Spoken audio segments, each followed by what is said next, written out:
NBA 2K rating recap for December 1st, 2025. We got a lot to break down tonight. Let's start off with the players of the week for week 6. We've got Luka Doncic in the Western Conference and Jalen Brunson in the Eastern Conference. Luka averaged 37, 9 rebounds, 10 assists, led the Lakers to a 3-0 record. And then Jalen Brunson of the Knicks, 29 points, 4.5 assists, 41% from 3, led the Knicks to a 4-0 record. Also tied his season high, 37 points in the last game against Milwaukee.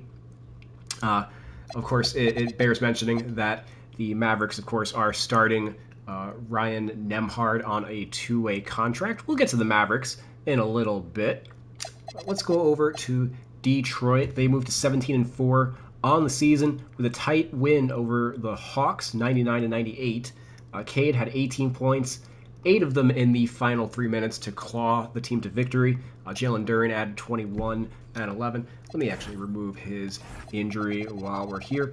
No Duncan Robinson in this game, so Donis Jenkins got the start, but he was ineffective in this one. Finally played a bad game. 3 for 16 from the field. Was over 8 from 3 and even missed 2 free throws, so that's going to hurt his overall efficiency. Jaden Ivey wasn't much better. He did not score. Was 0 for 4 from the field. Really been struggling to make an impact since returning. Probably shouldn't be in the rotation if we're being honest. Just let him come back into form. And the Pistons are deep enough that they can survive a couple games without him. Let's go on over to the Hawks. They dropped to 13-9 on the season. It was a back-to-back for them after playing a double overtime game in the previous one. So they were a little gassed and then only had 98 points in this one against the tough Detroit defense. Jalen Johnson led the way again, 29, 13, and 7. Another 4 of 8 game from 3, so he's shooting the ball much better than the past couple years. Nickeil Alexander-Walker, 26 points, another 6-3 game for him. Onyeka Okongwu continues to start, 20 points, 3 blocks. Porzingis missed his 3rd straight game, out with an illness. That's always going to raise an eyebrow after he dealt with that last season. We don't have reports on whether or not it's the same illness or if it's just like a condition that he's going to deal with for the rest of his career. But honestly, if he's going to be in and out of the lineup like this, they should just bring him off the bench rather than make him the starter, just so they have a little bit more continuity. They're only 500 when he plays, and he's only played 3 of the last 9 games. So going over to Cleveland, they moved to 13-9 on the year. A back-to-back in this one, but playing against Indiana, so a little, easy competition. 135-119, despite the entire team being sidelined. Garland out with toe management. Lonzo out with illness. Jarrett Allen is out for a week or so with a finger injury. Larry Nance out 3 to 4 weeks with a calf strain. Sam Merrill is day-to-day with a hip, so he'll probably be the soonest one to return out of all these guys. I guess Lonzo also. And then Max Strus obviously still out with his foot fracture. So Donovan Mitchell's had to carry the scoring load for this team every night. He had 43 points in this one. And then Jalen Tyson stepped up with all these guys hurt, 27 points, 11 rebounds, 10 of 13 from the field, 4 of 5 from 3, 31 minutes. I knocked out all of the ratings for this Cleveland team, but rather than break it down here, since we have a lot to get to, I'm going to save that for a separate video. Be on the lookout for that. Heading over to the Pacers, they dropped to 4-17 on the season. Pascal Siakam's been averaging, roughly around like 25 points every night. He's been really consistent. He had 26 in this one. Andrew Nembhard, 21. Jay Huff continues to start, 15 points, 3 blocks, 3 of 6 from 3. And then TJ McConnell, worth noting, only played 6 minutes. Wasn't an injury. Rick Carlisle said he looked sore. They'd played the back-to-back recently, so he ended up just pulling him from the game rather than, he didn't look himself. So Garrison Matthews, who is not pictured here because we can't add hardship contracts to the roster in this year because they broke the free agent pool. He had a season high 15 points, 3 for 3 from 3, 6 of 9 from the free throw line in 25 minutes. Hopefully he's able to convert that into a standard NBA contract. Going over to the Wizards, 3-16 they move up to with a surprise win over the Bucks. 129 to 126. Alex Sarr was out with adductor soreness, so they actually got this done with Marvin Bagley playing a huge role. 22 points, 11 of 16 from the field. Yeah, that's pretty crazy that the Wizards could get a win against a quality opponent. Let's get Vooch out of the starting lineup. Oh, that's why. Okay, so Bagley also returned from I believe a 1-game absence, maybe 2-game absence. Let's get him back in there. But Chris Middleton, he had 15 points, 6 assists against his former team. CJ McCollum, 28 points. He's averaging 27 points per game in their wins. The second unit had 43 points in this one, including 16 from Vuk, and then 17 from Cam Whitmore. Justin Champagnie also adding 10 points as well. Heading over to the Bucks. They dropped to 9-13. Even though this was a close one, this is like the worst loss of the year for the Bucks. They're probably not going to be a playoff team if we're quite honest. Like these are the teams that they need to beat. They dropped to 4 games under 500. KPJ, for what it's worth, his second game back from injury had 30 points, season high, 12 of 15 from the field, 5 of 6 from 3. So I did shift his position over to the 2 since he is starting next to Ryan Rollins. And then shifted AJ Green to the 3, and then shifted Kyle Kuzma back to the 4, along with Bobby Portis back to the 5. Kuzma is once again back to backing up Giannis. Giannis had 26 in this one, but fouled out in 32 minutes. And then Kuzma had 3 points and 6 assists in 20 minutes versus former team. Again, recall that Chris Middleton had 15 and 6. Could the Bucks even get Chris Middleton back in a trade for Kyle Kuzma?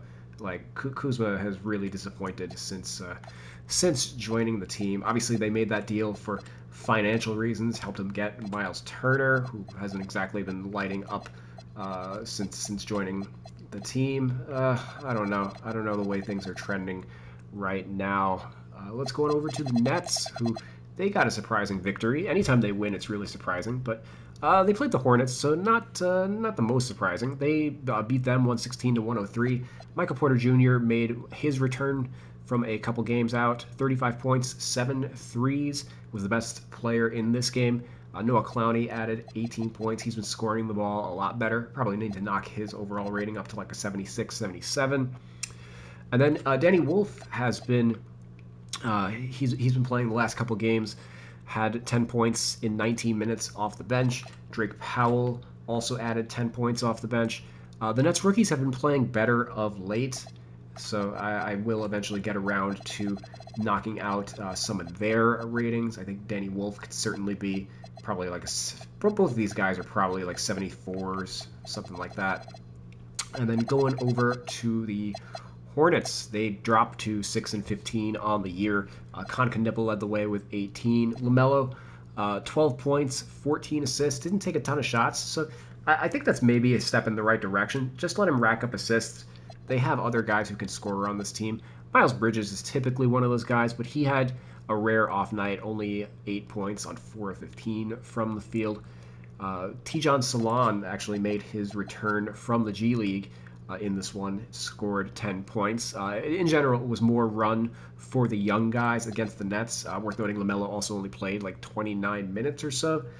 He's been on a little bit of a limits minute, not playing back-to-backs right now.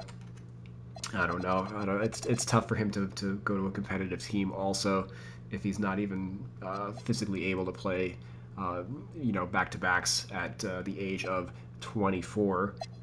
Going over to the Heat, they moved to 14-7, 140 to 123 over the Clippers.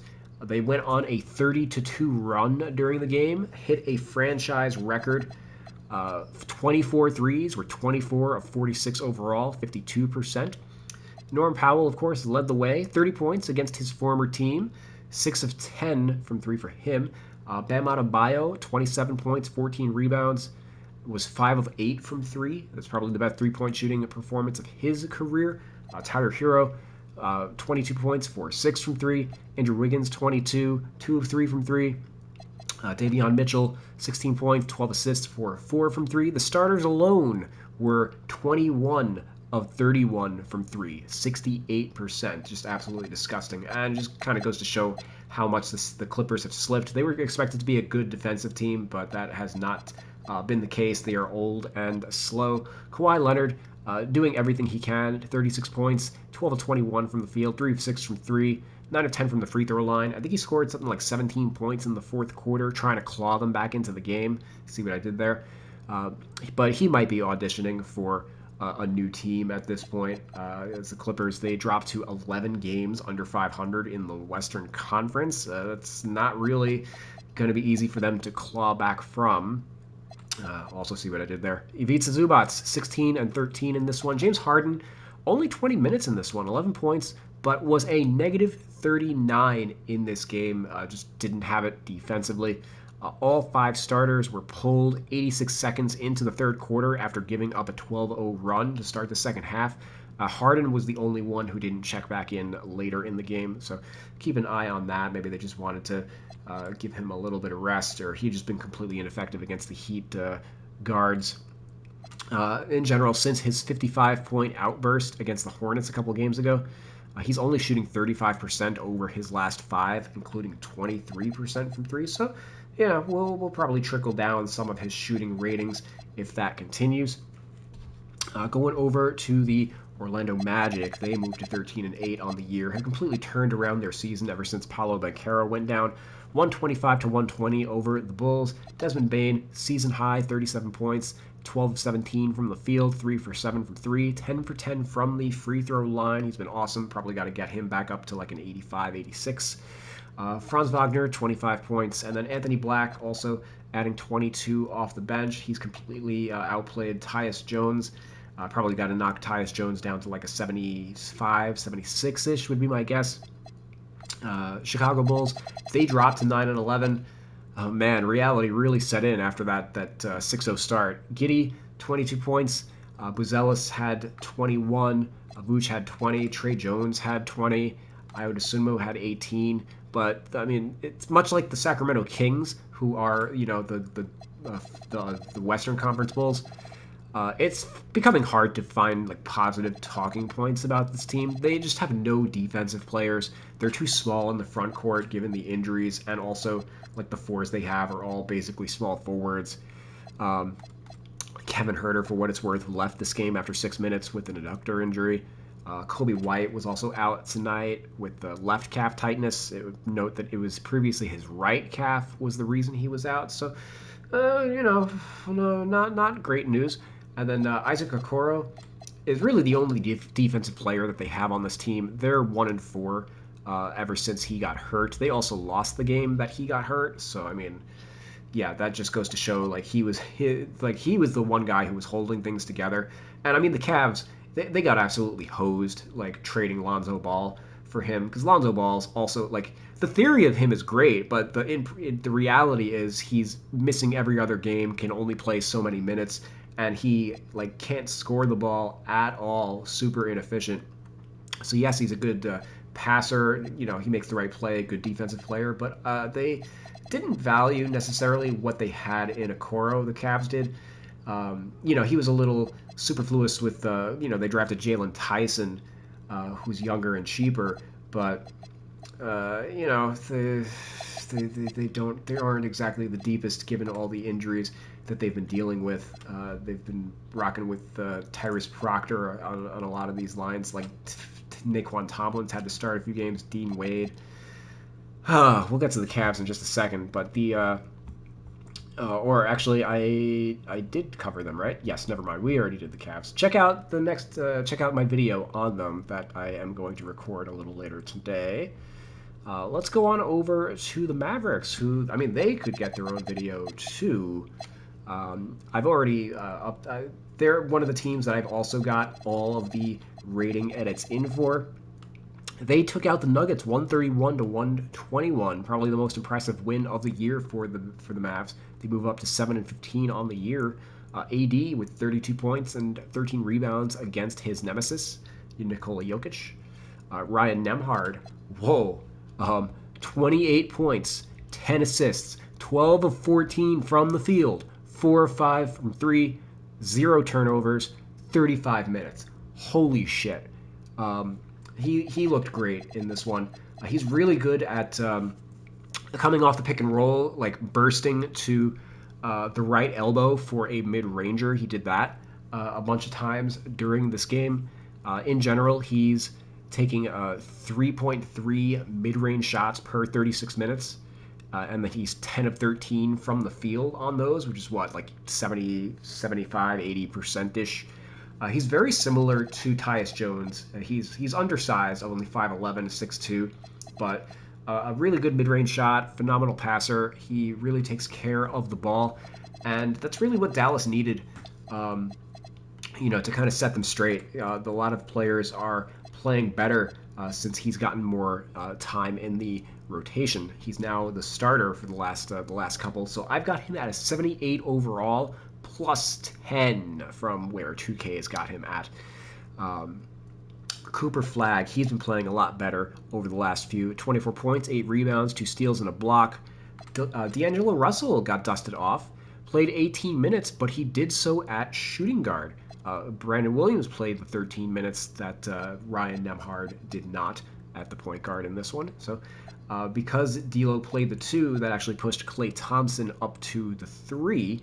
And Klay, he had 15 points. Another efficient game, 5 of 10 from the field, 3 for 5 from 3, has really turned his season around. His last 9 games, he's shooting 41% from 3, and the team has a 4-5 record. Since then. They've basically been 500 once he started playing like an NBA player once again. Over his last 5 games, he's shooting 50% from 3.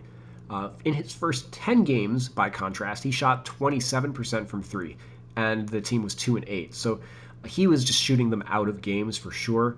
But of course, some of that was because they were running Cooper Flagg at point guard rather than an actual point guard. So some of that I don't necessarily attribute to Klay Thompson. So I knocked him back up to a 78 overall. That's plus 2 from where I previously had him at. In general, this is what I've got for Dallas at the moment. Nembhard on a 2-way is essentially the highest rated point guard on the team. And then I also did switch Najee Marshall over to the 4, as I realized that, which, by the way, he started in this one as P.J. Washington was out. As in all of Cooper Flagg's lineups, he's never actually the 4. He basically plays with Washington or Marshall in pretty much all of his lineups. And I did switch AD over to the 5, as he's played 90% of his minutes at the 5 this year. Really, the only center he's played with so far is Lively. Who knows when he's ever going to come back, if he does this year. So yeah, as much as AD wanted to play the 4, it looks like he's back at his natural position, which he thinks is the 4, but it's really been the 5 for most of his career. Going over to Denver, they dropped to 14-6 on the year. Injuries starting to pile up. Jokic, of course, dominates AD anytime he can, but AD at least got him back a little bit in this one. Jokic, though, 29 points, 20 rebounds, 13 assists, 20-20 triple-double. I don't know how many of those he's had in his career, but one of these I'm sure he's going to have a 20-20-20 game. Spencer Jones, he came out of nowhere with 28 points, career high, 39 minutes, 11 of 15 from the field, 4 of 6 from 3. And then Jamal Murray, he actually left this game with a sprained ankle, 10 points in 26 minutes. Jones, he's a 75 overall, is a plus 7 from where 2K's got him at. A lot of two-way players, Donis Jenkins, Spencer Jones, Ryan Nembhard, coming out of nowhere to play huge roles for their team. We'll see what 2K does with some of these guys in their official update, which should be on December 4th. Now, I didn't go as overboard with Jones. He had a couple of duds where he played like 30 minutes and didn't attempt a field goal. He was definitely firing away on this one, so just keep an eye on that if that continues. The Nuggets need as much shooting as they can get around Nikola Jokic. We'll see what happens with Jamal Murray, because they don't really have a backup point guard. Tim Hardaway Jr. was essentially the backup point guard in this one. Yeah, injuries really starting to rack up for Denver. They're already playing Jones 40 minutes. Bruce Brown, not quite. I got to drop his rating. He hasn't really been. He's more like a 77-ish, like just average level of role player rather than like a 6th, 7th man type of level. Got to get Peyton Watson's rating up as well. Still some work I got to do on most of these teams, but there are some teams that I have been able to fully edit. Going over to Utah, they got some revenge against the Houston Rockets. They moved to 7-13 on the year. It was a back-to-back for both teams. They played the day before. 133 to 125. Utah gets the better of them. Huge bounce-back game for Keontae George. 28 points, 8 assists. He was like 0 for 6 from the field in the last one with like 8 turnovers, only 20 minutes. So good for him to right the ship. Lauri Markkanen also, I believe, only had 18 in the previous game, had 29 in this one. And then Jusuf Nurkic actually had a season-high 18 points in this one. Houston, they dropped to 13-5 on the year.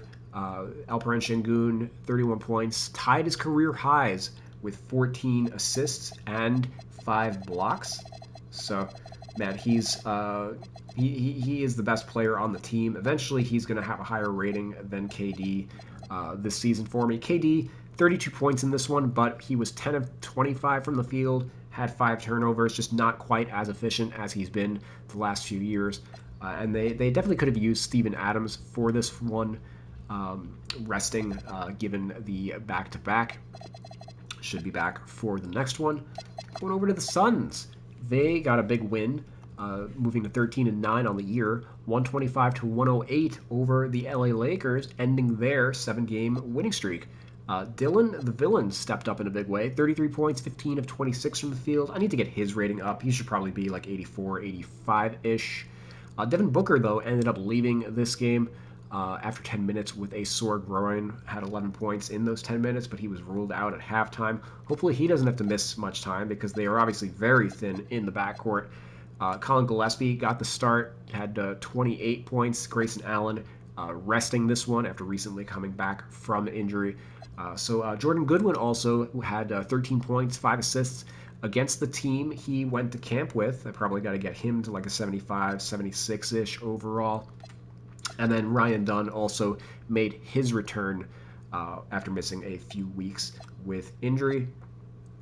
LA Lakers, they dropped to 15-5 on the year with the they lost their losing streak. It was or their winning streak. It was a back-to-back also for them.